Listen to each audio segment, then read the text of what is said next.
You can get a beer with your meal at the McDonald's in France.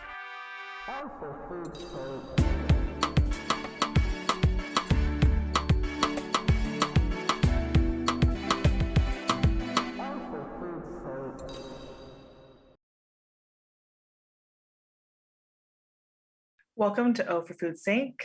I'm Jamie DaSilva. I am Janice Domingo. And the French know how to do it. Beer and French fries to go. For a truly happy meal, James, who do we have as a guest today? Today's episode, we are speaking to a cook at Chez Janice restaurant in Berkeley, California. So is it Chez Janice or Chez Janice? Like, is the S silent? Chez Janice. Chez Janice. I was saying Chez Janice with that. Yeah, that's what I thought too. But she was saying it Chez Janice. So I'm going to go with what she said. Okay. I was going to say, let's do what the locals do, but it's a local restaurant. Very, very true. And it's French. She's been there for about a year, but it's French cuisine, which have you eaten a lot of French cuisine in the Bay Area? I have only been to a couple French restaurants that I could think of, actually. And I won't even say the name of one because I know that one's closed already, like permanently closed. But one of my first French restaurants, I want to say, was here in San Francisco. And I went and tried escargot. Oh yeah, you got some snails. They slippery little suckers. I did. What? They were slippery little suckers. I'm kidding. No, they were not. Were they really like have my pretty moment? Pretty woman. Pretty woman moment. Where's Richard Gere? That's the fork that I knew, everybody. Yes, that's the fork. Were they chewy? Like I haven't tried that. They were chewy, but they were delicious. Yeah, it's got some chew to it, but it wasn't horribly chewy. It wasn't like bubble gum. Do they have like a dipping sauce like you do with oysters? I believe the way I had it, it was already cooked with something, so it didn't need it.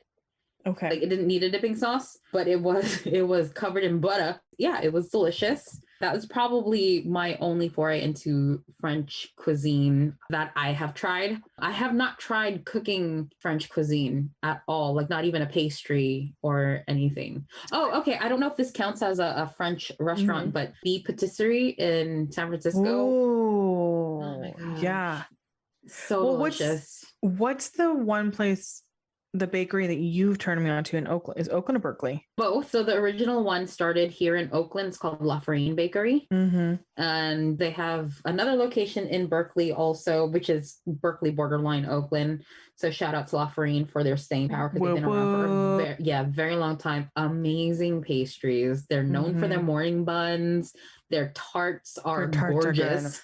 Mm-hmm. Delicious and gorgeous, like aesthetically and emotionally pleasing to eat. Mm-hmm. Yeah. But James, you actually you traveled abroad and you stayed in Paris for a minute, didn't you? I did. I was lucky enough to go to Paris for about a week. And I would say, though, I didn't get to eat as much French cuisine as I wished I did. That'll have to be like a part 2 on that. I did have one of the best souffles I've ever had in my life, because let's just be honest, French cuisine, I think for me, like I just get a little more nervous of trying to cook stuff. It just seems super refined and like a little like you have to be really skilled to do that type of cooking. So I don't know if I've tried so much of classic French cuisine necessarily, but a souffle I would definitely love to try. But one of the best souffles I've ever had, it was a mom and pop little place, and it was an amaretto souffle. And it was ginormous, fluffy, taste the alcohol a little bit. And everything's obviously cooked 100% fresh. So it actually, like by the time I ordered it, it took a 45-minute process. Like they cooked it right then and there. They also did where you had like the Parmesan wheel and tossed the pasta in there as well. So I don't know if I had like classic cuisine necessarily, but I did eat a lot of crepes and I did eat a lot of croissants. But I would totally love to enjoy eating more cuisine there. But I would say here in California, since we are not close to Napa, I have been to the French Laundry. It was super, super, super, super delicious and a really awesome place, really beautiful and stunning. But I think their sister bakery is Bouchon, and I have eaten there before. The fresh gnocchi was amazing. The spring pasta with like spring peas and pea shoots. I mean, everything just was super balanced. Now, I would say French cuisine, I think, would be more of the technique versus like the flavor, because I don't know if it has distinct flavor like you would like Thai, Filipino, Mexican. Do you know what I'm saying? Like, I don't think it has, I could be wrong. People tell me, but I don't think it's like a defined flavor versus more of a defined method. Today, we have an expert like we always have. Today, we have Cecilia Awayan-Abalos. Well, first of all, thank you for joining us. Thank you for making time for us and sitting down and chatting with us, all things food. Of course. You're totally amongst friends and family right now. I'll tell you that right now. It's just a little funny when you said expert. I'm not. Yes, you are. I would say you are. I'd say you are.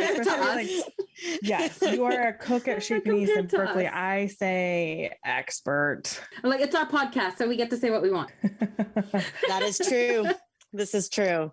Yes. So, thank you for having me, though. Of course. We're excited to have you and kind of pick your brain a little bit. So how long have you been working at Chez Panisse? Not long, probably just a little over a year, but I've been in the industry maybe a total of 6 to 8 years. I keep on adding years. I keep on adding years, which is at my age, it's not very long at all. I just got started later in life and had a life before it, kind of. Did your previous life, was it food-based? No. Okay, so that switched into something new? Yeah, it was kind of an out to a job that I hated. I don't know if I should have said that, actually. No. But preaching to the choir. But it was a good learning experience. I kind of I was always interested in it, though. And so I kind of took that opportunity to just dive into it. I'm not very good at pacing myself, taking a class here and there. You just dive in, like I just went in. We're doing it. Yeah. So where did you go to school? Where did you go to school at? For like my undergrad school? Or like culinary? Or yeah. How about let's go undergrad and then go into culinary? I want to hear that. No, okay, because I did the same thing where I had a totally different background and now I'm doing broadcasting. So I like hearing. Yeah, I started in the pharmaceutical industry and now here I am, like, getting a master's in broadcasting. So I'm totally. I had a girlfriend. So I like stories like that. In school, who majored in physio. I'm a physio major. Okay. But she was a minor in broadcasting. Oh, wow. Yeah. And I think once, I don't know if she does anything in broadcasting anymore. She was for a little bit. She just really enjoyed it. And so she did that on the side while she was getting her main thing going. Well, I thought that was interesting. Yeah, that is cool. That is cool. But and then did you? Okay, so you did your undergrad. You did in physio. And I finished at SF State. Yeah, I finished SF State. They have a good broadcast. When you said broadcasting, that I was like, hey, I knew someone there. Yeah, so I finished my undergrad there. I started at San Diego, and for reasons came back, grew up, and stayed and finished at SF State. And then I was going towards education after I got my degree, in a goal towards teaching science to K through 12 of some sorts. Some reason it just wasn't working out. I was working with this after school system where I grew up and kind of got into that. And then budget cuts happened.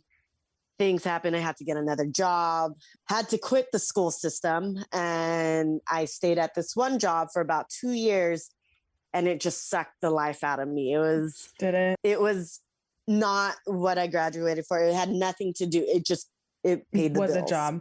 So where did you go for your cooking degree? And also was there someone who influenced you either to cook or a certain type of cooking or to get into cooking?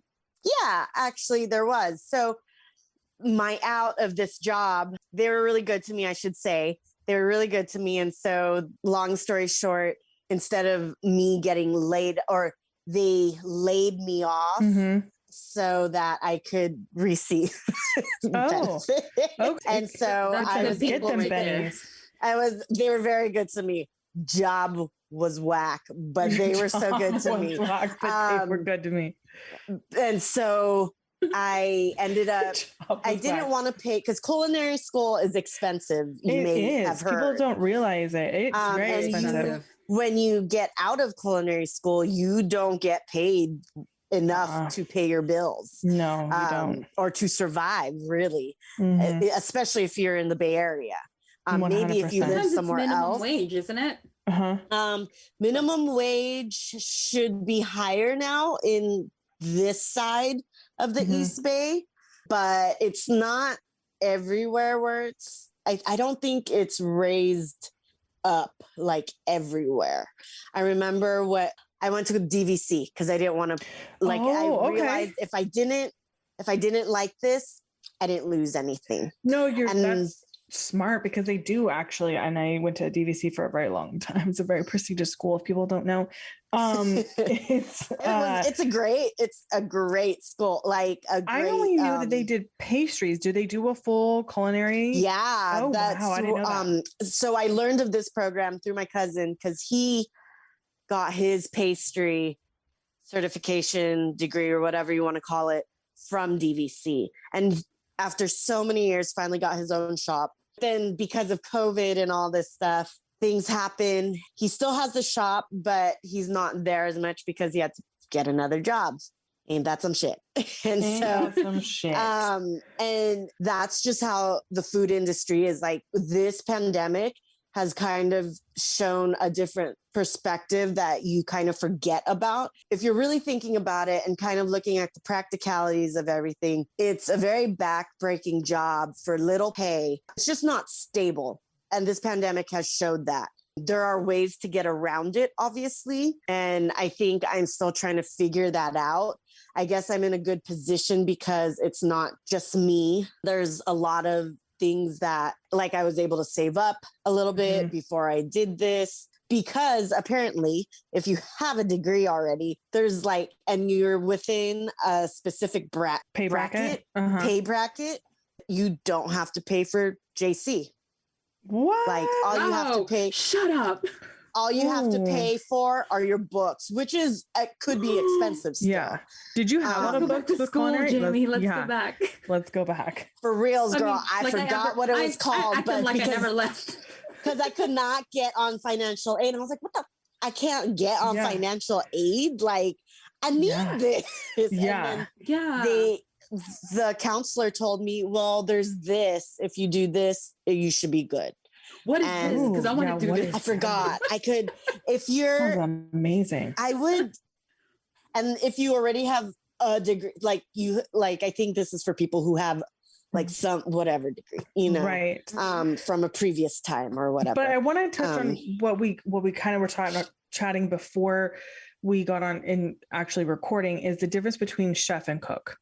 Oh yeah. So there is a hierarchy, and some places really focus on it more than others. The chef is your boss. They are the ones who calls the shots for the most part. There's a chef de cuisine and an executive chef, and apparently there's a difference in that also. Honestly, I don't know. Okay. I don't know. I don't know what it is. I thought they were the same, but I hear CDC a lot. And I think the CDC, which is the chef de cuisine, they're the ones who call the shots. An executive chef. Why did I chef. think Center for Disease Control? That's what I thought. I was like, oh, what'd they say? They haven't said culinary. Think culinary. Culinary acronyms. But and then there's the owner. And the owner's not necessarily the chef or the cook or a cook or hands-on in the kitchen or hands-on. So real quick, have you had a whack CDC? Chef. You don't have to say names. We're not telling you. But did you have a whack CDC? But just be honest. Or a whack They were always cool towards me. You can say they were always whack. Or indifferent. It wasn't horrible. I've never had a horrible experience. I've had challenging ones at times, or I've had I just wasn't close to them. But it's hard to say, because if I don't have a relationship with them in the sense of saying hi at least once a day, or like them knowing my name or not knowing my name, then that makes a difference. They exist. I know that. I've had cooks or head cooks, like whack ones. Yeah. Yeah, I've had those. Whack. Yes. Super whack. Super whack. I'm bringing that one back. Would you say that those are not that those are some obstacles that you've encountered in your professional career? What are some obstacles that you have encountered in your professional career that you wouldn't mind sharing with us? I've had some. I know that. I guess I'll just like, does COVID take the cake? Oh, I didn't even think of that. It doesn't take the cake. I guess it's high up there, I guess. I actually haven't thought of that in a really long time. A biggie one. I'm talking to my son. It's a big one. Only because financially, this is the hardest it's been. I haven't been able to save it financially in that sense. Maybe, but I feel like in the beginning of all this, it was hard. And I knew that one day it would like level out. Like right now, it's fine. Like physically, it's fine. When I was in school, there was a point where I was going to school full time, like culinary school full time. And I had 2 part-time jobs that I did all at the end of the week. Wow. And that lasted for 6 weeks. And I had to let go of something because I like lost my mind. And then I felt a relief after I let go of one. I just didn't want to miss opportunities because I didn't know anything. I never worked in the restaurant industry until like 6-8 years ago. Do you feel like from having experience and getting your degree in culinary, is cooking everything you thought it'd be and more? It is what I expected it to be. Okay. I didn't go in there with blinders on. There is a reason why I stayed away from it for so long, because the practical side of me or the parent's voice in the back of my head that always told me I should have been a nurse. You're Filipino, right? Yeah. And so yeah, that's why. sometimes I feel like maybe there are many times where I wished why I just couldn't have been a proper Filipina and gone into that. Same. You know, it's real, but at the same time I didn't. And I get it's never too late, but I don't want to. Yeah. And here we are. Well, I'm sure your husband and your son, they get the chefy wife, you know what I mean? Who can make some really good food. I don't know. My son at the moment is becoming really picky, and his favorite thing is boxed mac and cheese. So where am I? Who am I to say? Yeah. Would you say you prefer the type of cooking that you do at Shaping, like French cuisine, or is there any type of cuisine that you prefer cooking? I like to learn about Filipino cuisine a lot. Just because it's what I grew up eating. My mom was my first teacher. She's the one who made me excited about cooking and taste and what good food should taste like, even though half of the stuff she made was not like, it was good, but it was not good. Yeah. See, I like my dad's cooking. She survived, we survived. And my mom was a good cook. She still can, like, I'm still trying to, from memory and from taste, trying to reconstruct things that I never got to ask her about, that I know no one else is going to be able to tell me because I don't trust them. And so, she was my first teacher. She's the one who influenced me in cooking.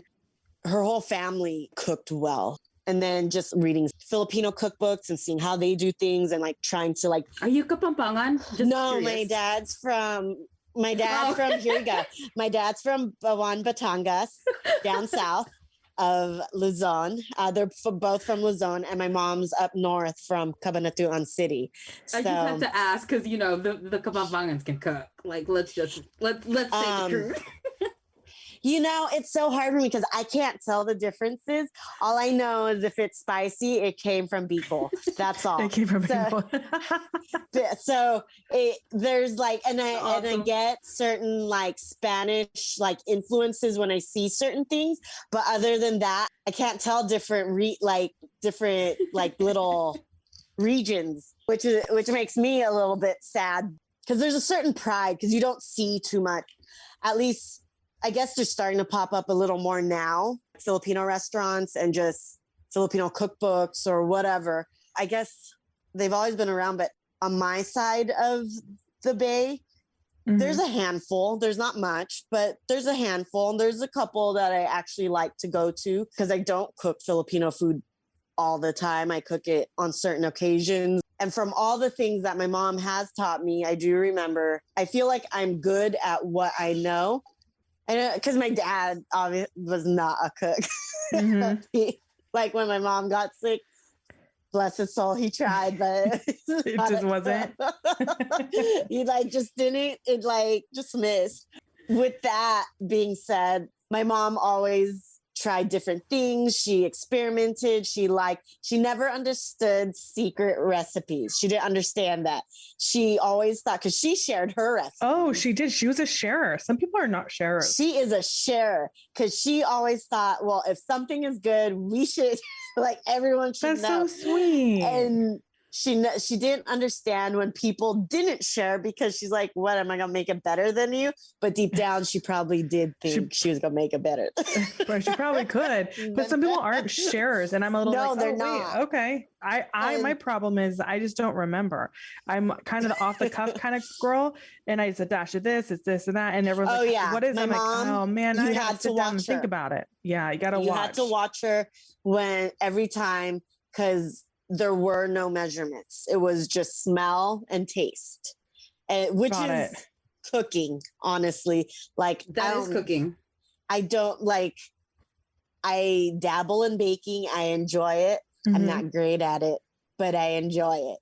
Right. I'm not good at it. Cooking, I am good at. Yeah, you can experiment with that. I can experiment with it. It's not as exact. Precise, if I don't, certain things are. I'm going to say that certain things are precise, but for the most part, it's not. Once you understand a process or understand how a certain thing is done, then it makes more sense, or you relate it to something, which is everything relates.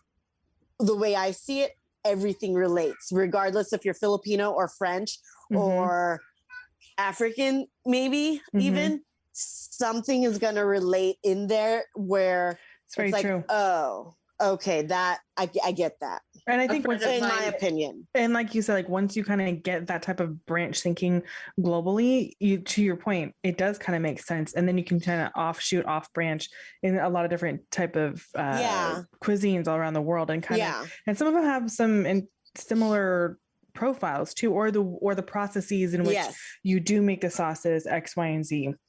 A friend of mine was just talking about how it's whatever her hand lands on in the pantry. That's the spice that's going in her dish. Yeah. And at the moment, that's kind of or I look at it as what can I clean out of this fridge at the moment? I remember before I started working at Shea, I was in the process of looking for places to move forward to. And they just told me straight up, we're not looking for you. I was like, okay, that's fine. I just, it's fine. I have other places. And then later on, I guess there must have been a mass exodus when they contacted me, because I was like, something must have happened because they're contacting me. But this specific chef asked me all these questions, like, what do you like to eat? What books do you like to read? And I was like, I am a new mom. Yeah, I'm working.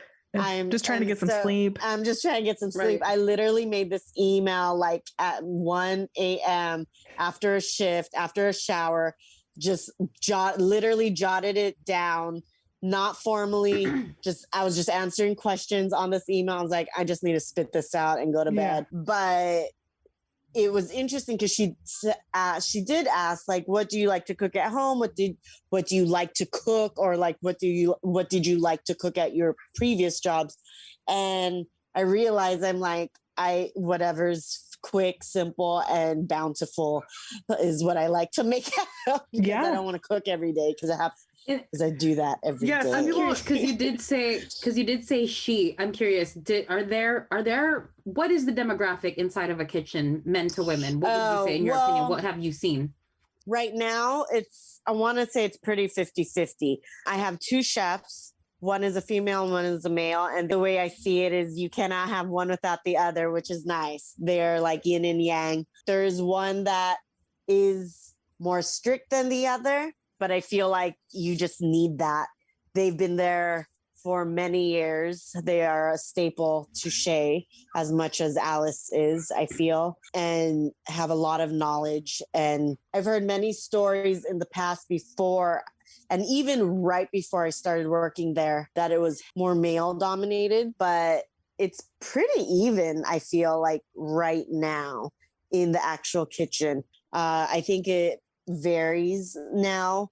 I think there are more women coming out there and in higher position. My very first long-term restaurant, my first chef was a woman. And then she moved on to a different restaurant.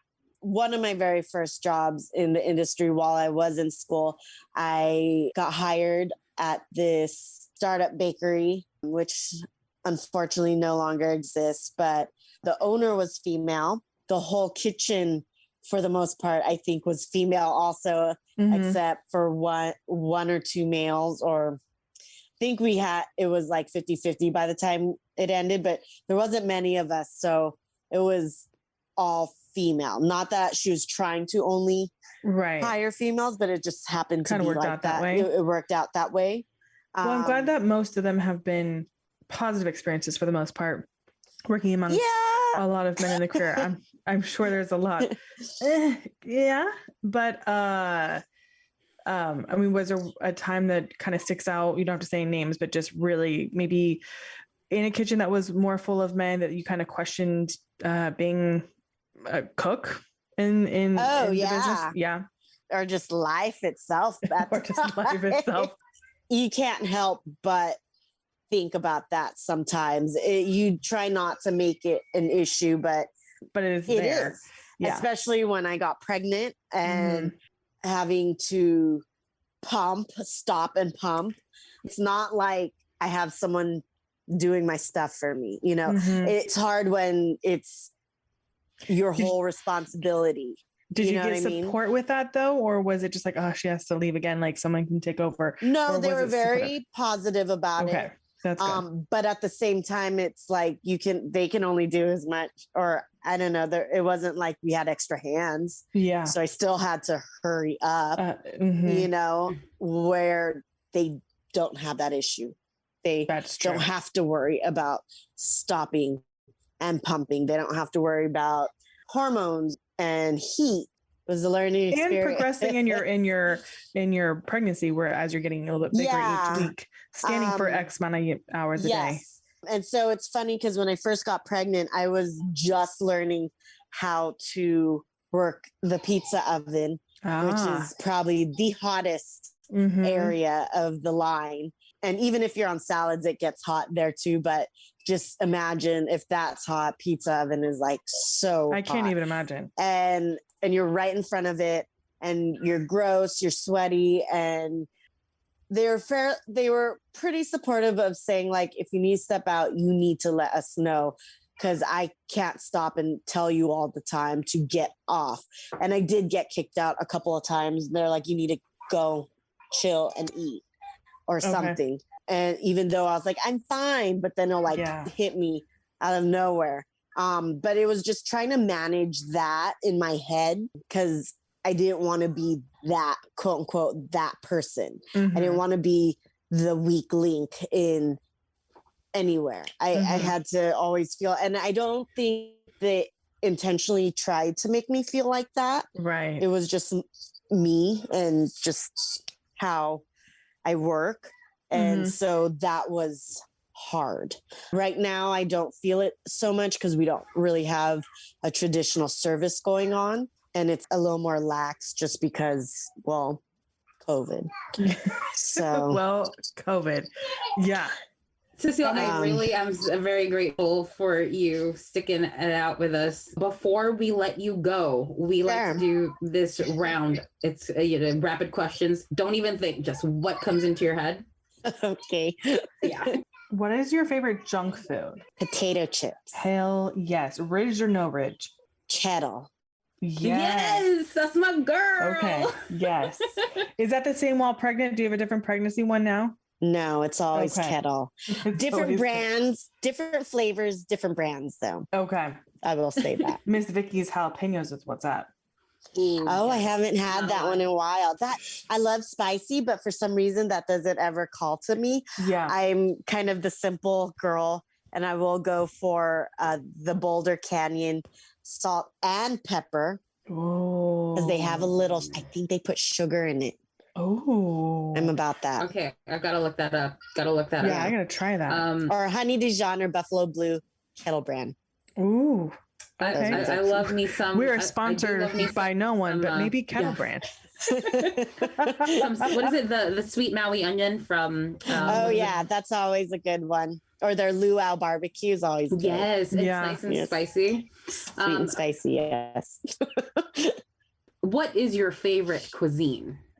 That is it's like asking you your favorite child. Yeah, that's a hard one. Yeah, actually, it is. And it's not just because I'm pregnant, but it's always been like this growing up.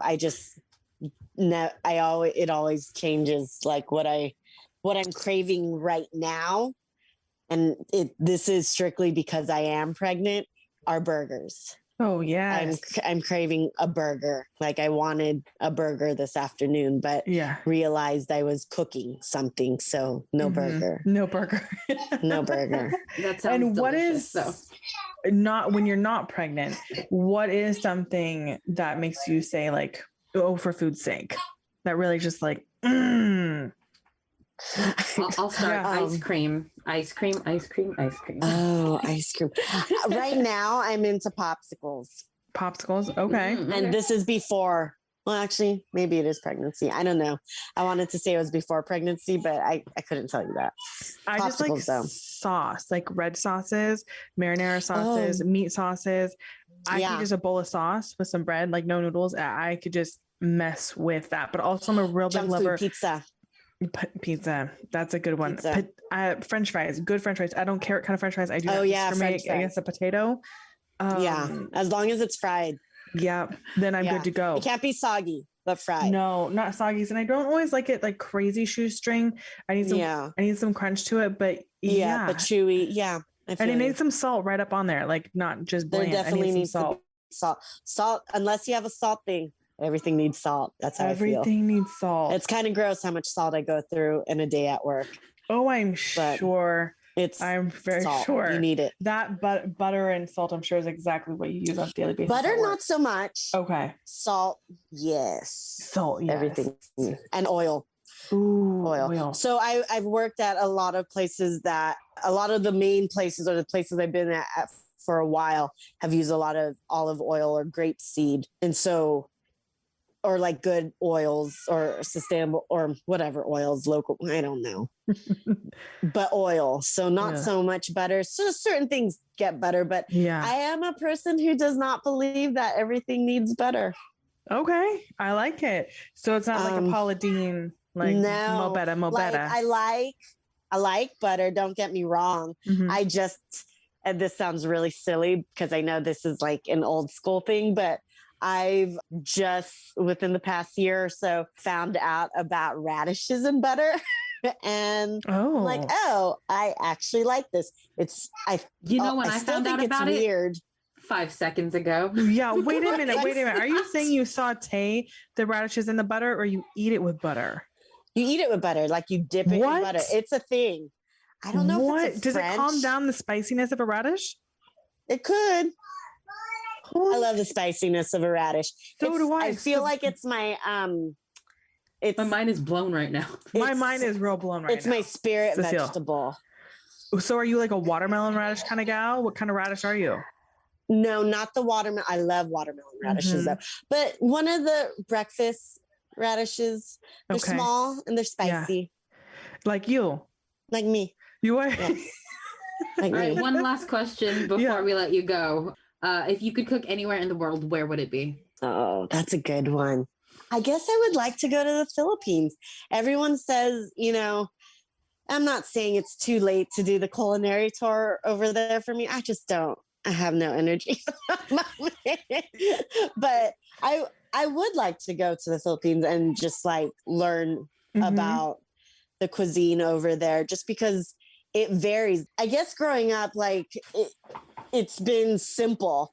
If you thinking about it now and like how I cook right now, it's as simple as it can be. Just using good ingredients, using what you have, kind of highlighting the ingredients that you have, but keeping it simple. My mom, when she made adobo, everyone talks about how they have their secret recipe, and they do. Everyone does. And I've even followed a recipe for adobo, but growing up and how I normally make it, there's no recipe. It's straight up balancing vinegar and soy sauce with some garlic, peppercorn, bay, and am I missing anything? I forget what else is in there. I think that's pretty much it. But other people will put like jam, water. I was for the longest time, I was like, don't put water in that. I never saw my mama put water, so I'm putting water in it. My mama never have did another it. conversation. My mama never altogether. did it, and she made good adobo. You know what I mean? And so We're gonna have an adobo episode. Period. We should just have an adobo episode. And now, and I used to knock people. I'm like, you're doing too much. But now that I think about it, I'm like, people have their, they make it a twist. Growing up, that's all I ate. Adobo, everything she could make adobo out of. And like mungo and this other thing. Well, mungo was kind of a special thing. But, and beefsteak and adobo. And those are two simple, very like 4 ingredient things. Like you don't put much in the sauce. It's just straight up lemon and soy sauce for beefsteak. Dude, did you know I was like 20 years old when I realized it's not beefsteak, it's bistic? Girl, I'm just learning that like not that long ago also. Or maybe I knew and I was like, whatever, it's beefsteak. And then like, yeah, it's beefsteak. I was like, and I will be damned if anyone ever came up to me and told me I was not Filipino enough. I'm like, let me show you Filipino. Because I've never been self-conscious about that for some reason until now. I don't know why. And I'm like, I would like someone to tell me that my Filipino food ain't Filipino enough, because I learned from one of the most Filipino people that I know. You should have met my parents, because if they aren't Filipino, I don't know what was. My dad was hella country and my mom was not that far. And I am very proud of that. And it's funny because all my other places of work, when I do find that sense of familiarity and closeness, claws come out. And I'm not quite there where I'm at. Okay. I've never had to like get them out, but they're sweet. I do enjoy where I am at right now. They're very good to me. I don't know how long I will be there, because I don't know what I'm doing for myself right now, or just like in this industry, just because I know that I can't line cook forever, because one, don't want to, and 2, it's just not sustainable physically, honestly. Back to that I'm glad you like where you are right now and who you work with and for, and the type of food that you're cooking. I'm glad there are no claws have come out. And I'm glad no claws have come out in the making of this. Although I wouldn't mind seeing it though, but I think you're just so much fun, and I would love to cook with you someday. I want you to show me some of the ropes you talk about with your mom and everything like that. But you're so much fun to interview, and thank you so much for coming onto the show and making time for us, because I know you're busy and growing a baby and doing 101 things in general. So I appreciate your time, but loved having you on the show. Thanks for having me. It was nice to meet you, Janice. Nice to meet you too. And I hope all this works out. Yes, and then we should go on a food tour. Like once COVID stops being a brat. I can't wait. Have like a food tour. Thank you all for listening to Oh for Food's Sake. Make sure you give us a follow on all the social media platforms. We really only have 2: Instagram and TikTok. Yes, we have a TikTok. It's OH_FOR_FOODS_SAKE. I know that's a lot of underscores, but please give us a follow. Thanks again, and join us next time. Oh, for food's sake.